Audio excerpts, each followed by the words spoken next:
The Galactic Safety Council had exactly one rule about humans that every spacefaring species learned during their first orientation. In an emergency, always run to or away from the closest human. Never hesitate. Never question which direction. Just pick one and commit. K'thresh, a young Valorian diplomat on his first deep space assignment, had dismissed this as typical xenophobic nonsense. Humans were pleasant enough, if a bit intense, and he'd worked alongside 3 of them aboard the merchant vessel Stellar Drift for 6 standard months without incident. They told jokes, shared meals, and seemed utterly ordinary. Then the collision happened. A rogue mining drone, malfunctioning and careening through uncharted space, struck the Stellar Drift mid-transit. Alarms shrieked as the ship shuddered violently. K'thresh felt his forelegs buckle as artificial gravity fluctuated. Emergency lights bathed the corridor in crimson, and somewhere behind the walls something vital groaned and ruptured. "Hull breach, Deck 7, the ship's AI announced with mechanical calm. Explosive decompression in 30 seconds. K'thresh's training evaporated. His minds, all 3 of them, went blank with terror. Valorians were a cautious species, evolved on a peaceful world where the most dangerous predator was a herbivore with an attitude problem. Panic was his natural state during crisis. Then he saw her. Commander Jessica Chen stood at the corridor intersection, her dark eyes scanning a handheld display even as the deck beneath her tilted at an alarming angle. She was human average height, built lean with graying hair pulled back in a tight bun. Nothing about her screamed dangerous or heroic. She looked like someone's tired aunt. 20 seconds to breach, the AI continued. Jessica's head snapped up. Her eyes locked onto K'thresh, then swept the corridor, cataloging every detail in a heartbeat. 6 other crew members were visible, 2 Zenthari, 1 Kulaxian, 3 more humans emerging from the engine room. "You 3, Jessica barked at the humans, pointing toward the engine room. "Bypass the emergency seals on Deck 8. Reroute life support from the cargo bay." She turned to the Zenthari. "Get to the bridge. Tell Captain Moros we need immediate deceleration. Full reverse thrust authorization Chen Delta 7. No one moved. They stared at her, frozen in the same fear that paralyzed K'thresh. Jessica's expression didn't harden. Instead, something stranger happened. She smiled. It wasn't warm or reassuring. It was the smile of someone who'd already calculated the odds and decided they were acceptable. 10 seconds, said the AI. Now. Jessica's voice cracked like a plasma whip. The spell broke. The crew scattered, each racing toward their assigned task. K'thresh remained frozen until Jessica's hand clamped onto his upper shoulder, surprisingly strong for such a small appendage. "With me, diplomat. You're my runner." She dragged him toward the breach site, which made absolutely no sense whatsoever. Every instinct K'thresh possessed screamed that they should be running in the opposite direction. But Jessica's grip was iron, and his legs moved before his minds could properly object. They reached Deck 7's main corridor just as the breach alarm hit 0. The hull didn't explode. Instead, a 3-meter section peeled away with a screech of tortured metal, and the void beyond began inhaling atmosphere with a hungry roar. K'thresh felt himself sliding toward oblivion, his claws scrabbling uselessly against the deck plates. Jessica hooked one arm through an emergency handhold, her other hand still locked on K'thresh. With her free hand, and K'thresh would later swear this was impossible, she yanked an emergency patch kit from the wall storage, armed it, and hurled it toward the breach. The patch kit was designed for small punctures, maybe hand-sized holes. The breach was enormous. The kit exploded in a foam that expanded faster than physics should allow, flash hardening into a temporary seal that wouldn't hold for long, but didn't need to. The decompression slowed from catastrophic to merely dangerous. "Seal won't last 5 minutes, Jessica said, checking her display. "We need—" The Stellar Drift lurched violently as the reverse thrusters fired.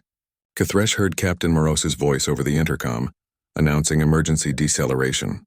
The ship groaned, protesting the abuse, but it slowed, which meant the rogue mining drone was now overtaking them. Jessica saw it on her display before K'thresh even understood what was happening. The drone would strike them again, this time amidships, right where the crew quarters were located. "Get to the escape pods," K'thresh whispered, all 3 of his minds finally agreeing on something. "We have to abandon ship." Jessica wasn't listening. She was already running toward the airlock, fingers flying across her wrist display. K'thresh followed, Not because he wanted to, but because every survival instinct he possessed had suddenly reversed polarity. The rule echoed in his mind. Run to or away from the closest human. He was running toward. Jessica cycled the airlock and grabbed a thruster pack from the emergency locker. She didn't put it on. Instead, she magnetized her boots to the deck, activated the outer door, which should have been impossible without depressurizing first. But she'd apparently overridden every safety protocol the ship possessed, and stood in the opening as atmosphere shrieked past her. The drone appeared in the viewport, tumbling end over end, its cutting lasers still firing randomly into the void. Jessica threw the thruster pack. It wasn't a desperate toss. It was a precisely calculated trajectory that would have made a Zenthari artillery officer weep with envy. The pack sailed into space, its thrusters activating on proximity to the drone. It struck dead center, and the resulting explosion wasn't large, maybe equivalent to a standard mining charge. But it was enough. The drone's trajectory shifted by crucial degrees. Instead of striking the crew quarters, it tumbled past the stellar drift's port side, close enough that Kathresh could see the frost forming on its damaged hull, but not close enough to cause another collision. Jessica sealed the airlock, deactivated her magnetic boots, and calmly checked her display again. Temporary patch holding. Engineering has rerouted life support. Hull integrity at 63% but stable, all crew accounted for. She finally looked at Kathresh, who had collapsed against the bulkhead, his respiratory spiracles working overtime. "You okay, diplomat?" Kathresh stared at her with all 6 of his eyes. "That was... You just did my job," Jessica finished. She offered him a hand up, which he took with a trembling appendage. "Welcome to working with humans, Kathresh. We're either the solution or the problem, sometimes both, but we're never boring." Later, after repairs and recovery, Kathresh filed his incident report with the Galactic Safety Council. He added a footnote: Ambassador Thelkson of the Galactic Council had never been so thoroughly frustrated in her 3 centuries of diplomatic service. She stood in the pristine observation deck of humanity's orbital station, her 4 eyes blinking in bewildered succession as she watched yet another human shuttle depart for Earth's surface. "I don't understand," she said, her translator struggling with the inflection of exasperation in her native tongue. "We have offered you membership in the Council, access to 17,000 inhabited worlds, technology that would elevate your species beyond your wildest dreams. And you decline?" The human liaison, a woman named Dr. Sarah Chen, smiled politely while pouring herself another cup of something the humans called coffee. "We appreciate the offer, Ambassador. We really do. But we're good." "Good?" Thelkson's scales rippled with confusion. "Your planet is still recovering from climate disasters. Your energy infrastructure is primitive compared to fusion cores we could provide freely. Your medical technology cannot even prevent cellular degradation. How can you possibly be good?" Sarah took a sip of her coffee and gazed out at the blue marble below.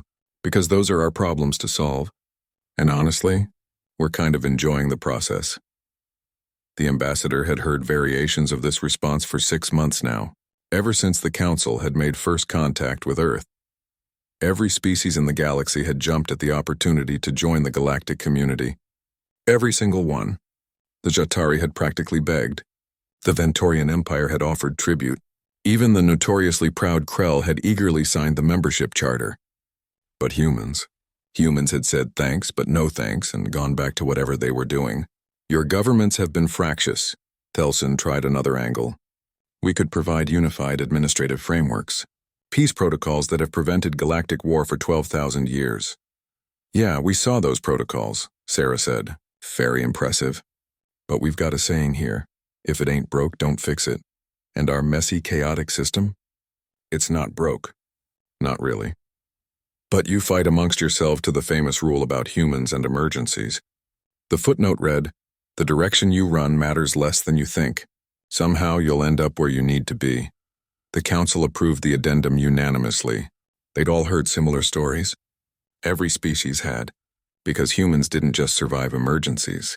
They grabbed them by the throat, calculated impossible odds, and then cheerfully ignored the mathematics in favor of what Jessica Chen would call acceptable outcomes.